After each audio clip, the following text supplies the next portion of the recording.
In life, you don't always get what you choose. You don't choose your eye colour, you don't choose your place of birth, and on Thursday, a good few million people didn't choose Sir Keir Starmer. And whilst the public were clearly mightily sick of the Tories, and it's probably healthy for the country to have a change, Starmer becomes the Prime Minister with the lowest popular vote of any PM in recent political history and a negative poll rating. According to YouGov, just 1 in 3 Brits have a favourable view of the Labour leader, compared to 54% of the public who do not like the guy, giving him a score of -18. And he hasn't even started yet. Astonishingly, the truly abysmal Jeremy Corbyn gained 3 million more votes in 2017 than Starmer did on Thursday. But in the spirit of accepting and indeed embracing a political result, I heartily congratulate Sir Keir Starmer on what remains a remarkable achievement. He has dragged his party kicking and screaming towards the centre ground, though still noticeably to the left of Tony Blair, I might add. New Labour 2.0, this is not.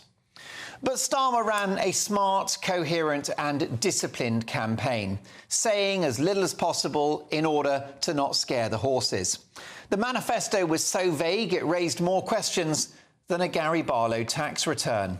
But it worked. He was ruthless and he got the job done, fair play. Keir Starmer is our Prime Minister now, and I hope he is incredibly successful.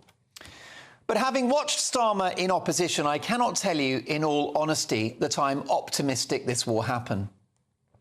It's my view that Starmer is a duplicitous, maybe even dishonest man who has been willing to do and say anything to get elected. I hope I'm wrong, but I see him as a shallow virtue-signalling member of the North London metropolitan elite who takes the knee to the latest woke cause. It's my view that Sir Keir Starmer is the human manifestation of ChatGTP software gone wrong, and he's had more flip-flops than a branch of Sports Direct. But, raised a Catholic, forgiveness is in my DNA. And if Sir Keir Starmer gives up the habit of a lifetime and actually sticks to his principles, whatever they are, if he's serious about economic growth with national income, the best way to unlock great public services and help the poorest, rather than more borrowing, then I will be his biggest cheerleader. If he's patriotic, if he can stand up for Britain's best interests globally, if he makes the public sector efficient, delivering real value for money to the taxpayer, and if he fixes our NHS with tough reforms rather than more wasted billions, then I will be his biggest cheerleader.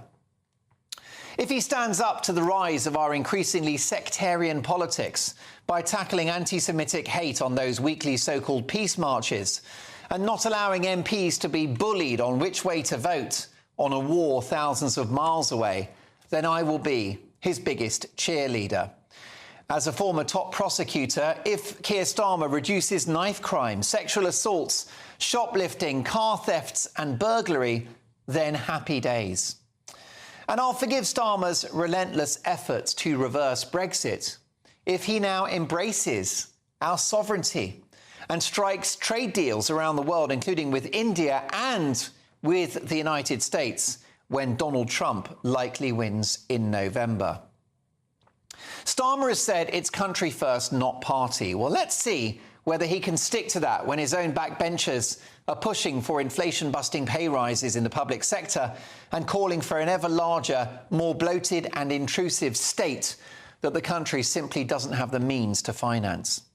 I'm concerned about saddling business with red tape and higher taxes and emboldening the trade unions. I'm not sure how any of that grows the economy. He's also just scrapped the Rwanda scheme. You can hear the champagne corks popping in Calais as we speak. And it's my grave fear that wokery, which began under the Conservatives, will get far worse under the leadership of a Prime Minister who thinks that some women have a penis. I don't know Starmer's anatomy too well, but I hope he finds a backbone and puts an end to this madness and protects real women. If not, in 5 years' time, the electorate will find someone who will. But for now, you can love this guy or hate him, but he has a clear mandate to lead the nation. And he deserves to be given a chance and a fair crack of the whip. So, Sir Keir, congratulations and good luck. It's an impressive victory and you should be proud. You now have the most important job in the country, and it's in all of our interests for you to succeed. So, over the next 5 years, on Mark Dolan tonight, I will applaud you when you get things right, but I will be your fiercest critic when you get things wrong. Sir Keir Starmer has said he wants to change Britain. What remains to be seen is whether he changes it for the better.